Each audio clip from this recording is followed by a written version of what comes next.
The Swaziland United Democratic Front, SUDF, in collaboration with the Swaziland Unemployed People's Movement, SUPMO, wish to sanction a quick national campaign stroke survey to engage in a question which seeks to enrich the understanding of what democracy, and in particular, how a responsive people's government can positively change their day-to-day lives throughout the country.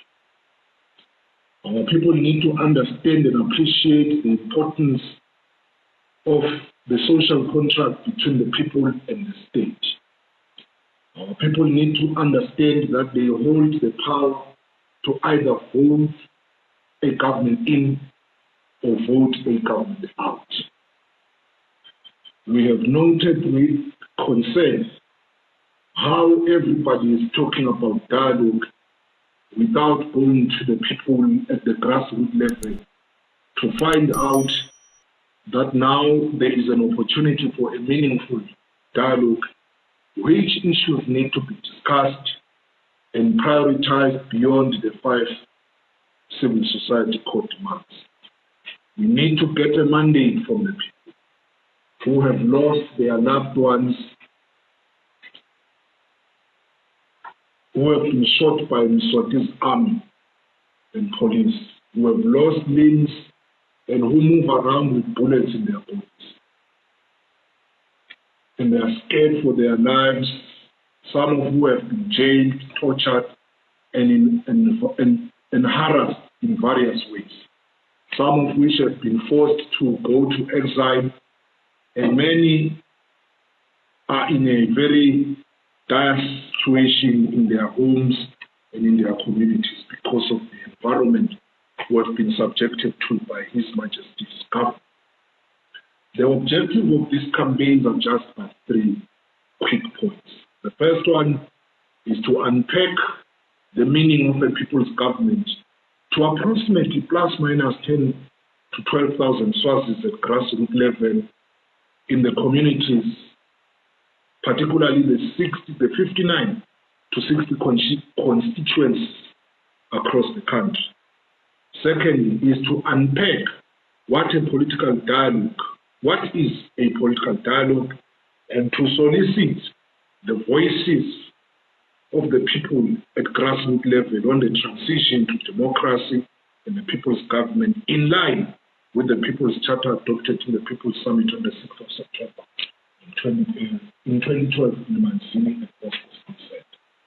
And lastly, it is to encourage the people to continue to mobilize themselves at grassroots level around the 2021-5 demands of the people's government. So this is basically means we have sanctioned as soon as like today a team of plus minus 60 organizers, for which half of them are female, half of them are males, to at least the 59 different constituencies across the country, who will be soliciting the views of the people around what are they thinking around the people's dialogue. You have heard many things from Sudf, government, and the leaders of progressive forces in the country and labor around the possibility of a dialogue. As SUDF, we are quite alive to the fact that no matter the form our struggle and the means our struggle take, at some stage we will have to engage in some form of a dialogue in one way or the other. First, among ourselves as Swazis and any other stakeholder that along the road we may deem necessary. We need to therefore capacitate each other and as well as capture quite succinctly about what is the view of people around the dialogue, what should be the dialogue about, meaning what should be the agenda on the table of dialogue, as well as, in a way, get a sense of how a new and a democratic government would look like, and around also what should be the key points or non-negotiables for the new and a democratic dispensation. that we all envisage. Perhaps at this juncture, I will, maybe the last part before I hand over to the Treasurer General and the Chairperson of Sudf is to also highlight the People's Charter. The People's Charter is a charter that was adopted on the 6th of September 2012 at the Bosco Steel Center in Manzini, where plus minus 4,000 people convened, drawn across the country from various communities and organizations, and came together to have what we call the 7 core demands of the people. This needs to color our democracy. We can't just speak about democracy in the air. We need to say democracy is clean water. These People's Charter seeks to simplify democracy. According to it, democracy is clean, accessible water to communities. Democracy is jobs, quality jobs to youth, and the multitude of unemployed people in our country. Democracy is land, ownership of land and minerals of this country by ordinary communities and citizens of this country.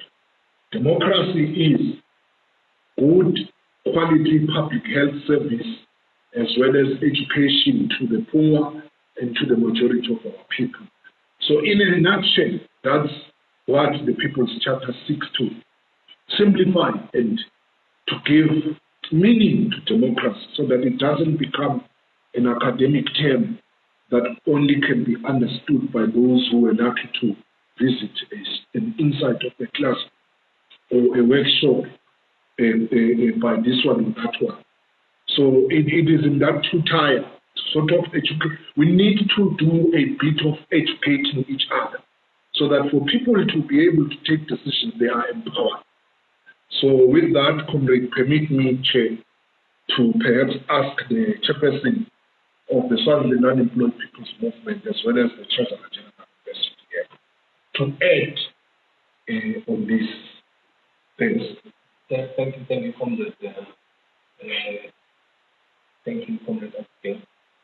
The Swaziland Unemployed People's Movement, popularly known as Sudf, we are part of this quick campaign. We believe this campaign gives us an opportunity to lobby our people, to be part of this dialogue. So what is so important about our constituencies, the unemployed, is that what needs to be done before a dialogue is taken. Firstly, is the issue of safety and security. We believe that for a meaningful dialogue to take place, there should be guaranteed safety and security of our people. We must stop the situation of brutality by the state police and army in all concerned. We believe that these are the important things that need to be done. What is it at the center of our constituents that is so much of interest? Is the issue of an all-inclusive social security policy, where those who have been injured without legs, they're able to take care of. So if that democracy does not bring that, then we cannot be part of that. But if that democracy guarantees us an all-inclusive social security, which will take care of those who are disabled, to take care of those who are unemployed, which will make sure that there are houses, there's clean water, there's good infrastructure. That is what is all important about our constituency. That is what we believe in. It can help us to move forward from where we are. Because the state of the unemployed people currently is that we have 457,000 people that are unemployed in the country. So that is a large number when you look at the statistics that was delivered by the Minister of Labour, Philadelphia, in 24 September this year. The majority of these unemployed are young people. So now you have young people who are just seated at home without doing anything. So their views are very much important in these times. For us to be able to know what they think, what can be their views and opinions to be taken into consideration as we prepare for a possible dialogue We believe that this campaign gives us that platform as we go across the country, in the 59 constituencies that we have in our country, to solicit the views of the people, of the unemployed, of the old, of the young, of the women, because the women's emancipation is key, because you know the country has been working around the issue of SOTV, and at the center of it, the issue of lack of economic empowerment of women. So we want to believe that this platform that has been given as we work together with the Sovereign United Democratic Front, the People's Front, we want to believe that we will be able to come with concrete views and concrete proposals from the people. Because you know, when you lead people, you don't just lead by your own ideas, by your own opinions, but you lead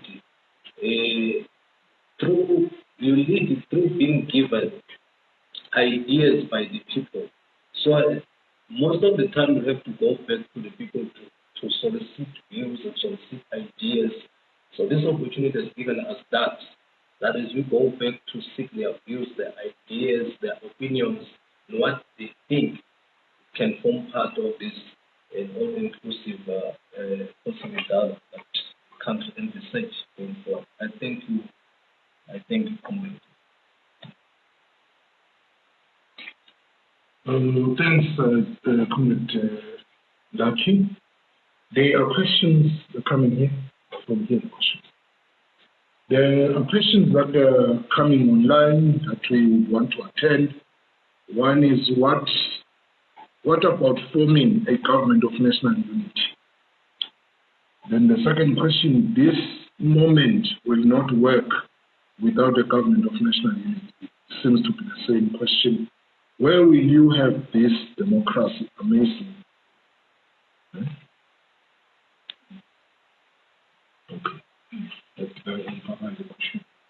Anyway, in answering this question, we simply, in engaging in a survey, we are exactly working to deduct or take views based on what people say than how we feel at our backyards. So, in our view for now, what is very important is what will people's view around the national dialogue, as well as generally how they think the strategy must be executed and must be prosecuted at this level. So we're not going to form a national government or form a government among ourselves. The government must be elected into office. It must not necessarily be a product of our concern or behind board discussions. Then we decide among ourselves. And also, perhaps understand how does national government unity happen about. You just don't come and announce a national government unity with who? Because there is no fight among progressive forces. And also, the monarchy has not invited anyone into a government in one form or the other. The biggest question, so that we don't lose sight of the main question. The most important thing is the democratization of our country, which is why we're saying we need to give color to what democracy is and should be, as well as solicit people's views around what is their take around the dialogue, so that our actions going forward on the question of dialogue is informed by people's views, not informed by our analysis in our boardrooms. Perhaps, Chair, I will just show, I hope you can see here how the form looks like. Some of you must have seen this form already. Some of you will still come across this form. It will look like this. This form has the disclaimer at the top, your age, your region, where you come from. You don't need to give us your name. We're not going to ask you what is your name or what. You just need to know your age, and you are female or male, and from which community, as well as from which Ingundla you come from. Simple question, nothing sophisticated. What is the people's dialogue? You give us. There is no right answer or wrong answer. you just give us your view. What is the people's dialogue according to you? 2, do you believe that the people of Swaziland need a dialogue? You will either say yes or no. 3, what reasons? If for any reason, for any answer you give us, yes, no, maybe, you give us your reason why you believe, for instance, they need dialogue, or you believe they don't need dialogue. We would like to get your view why. 3, what should happen before the country engages in a people's dialogue? See, it would be good to know, because there are various views around what must happen. Question, what are the reasons for your answer? The standard approach, what should people be educated on? Should people be educated on what is the people's dialogue? We believe in capacity building before people engage, or in other terms called the civic education, or others call it political education. You don't ask people to engage on a process and assume they know and understand what it is. Which is why we don't agree, for instance, how the Constitution was done. People were never civically educated. They were then asked to engage in a constitutional making process. People spoke about dams and roads when they were supposed to speak about the constitutional framework. So we don't want to repeat the same, mistake that government has made several times. Where should the dialogue be?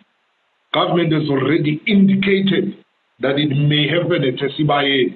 Want to get people's views. Do people actually think dialogue should happen at Sibaye? Should it happen at a stadium? Should it happen in a hotel? Should it happen in Nkundleni? I don't know any other. You can choose and give us reasons why, for instance, you think the dialogue must happen in a hotel as opposed to the Sibaye. Who should chair the discussion during the people's? Should it be the royal governor, Infnai Mabutu? Should it be a bishop? Should it be a person from Sadak who is viewed not to be involved or have vested interest in the Swazi politics? Those are some of the views we want to get from people. What are the reasons for your answer? The other questions. Yes, the questions continue, sorry. The form, who should participate in the dialogue? We are 1.4 Swazis, 1.4 million Swazis in this country. Should Swazis convene where only 1 million? How feasible is that? How if we elect people in terms of sectors? Should it be political parties? Should it be civic society? Who is civic society? Should it be the church? In the context of Swaziland, who is the church? So we need to get a sense of how people expect and how should the dialogue be held. The dialogue in the literal sense. Should the dialogue be broadcasted on the following platforms? Radio, television, internet, or I don't know. There's technology now. When it happens, people can log on Facebook, online platforms and follow the dialogue and submit. Those are some of the things. Then another question, when should a report on the people's dialogue be released? Should it be 2 weeks, 4 weeks, 3 months, 6 months? In Swaziland, we are used to engaging in processes and reports come 2 years. The last elections of 2018, a report has only come, I think, in less than a year. Is that how we must work as a nation? So, how soon will Swazis expect the outcome of the dialogue? Other question is, how should people be informed about the report on the people's dialogue? Through the radio? Do people have access to the national radio currently? Meaning, without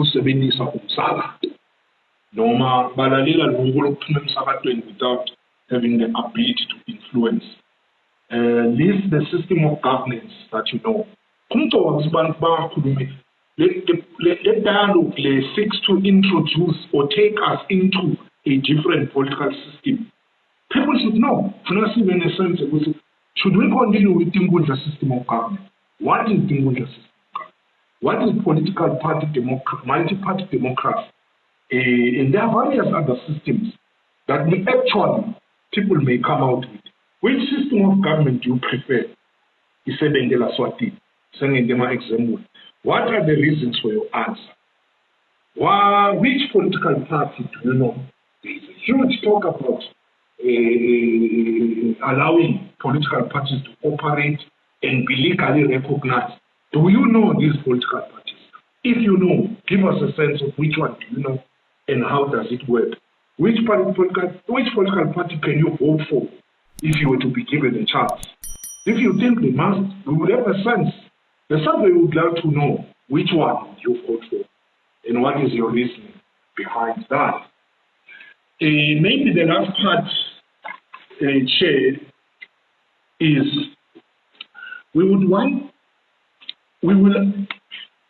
these forms, survey forms will be available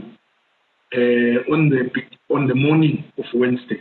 People can also get them online. For now, I've said it's in the communities. We've dispatched a team of 60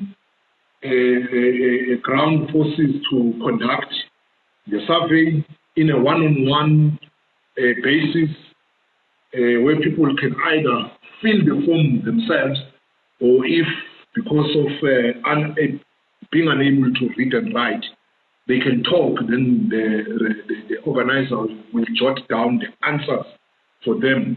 But Comrade Abigail will make sure that as soon as Wednesday morning, people can have the forms online, fill them and return them to SUTF so that when the independent team of people led by a Legal Resource Center, an organization that we work with, compile the report, they are able to also include the findings that would have been secured online. So I think, Chair, I've covered most of, unless there's a new question. There's no new question.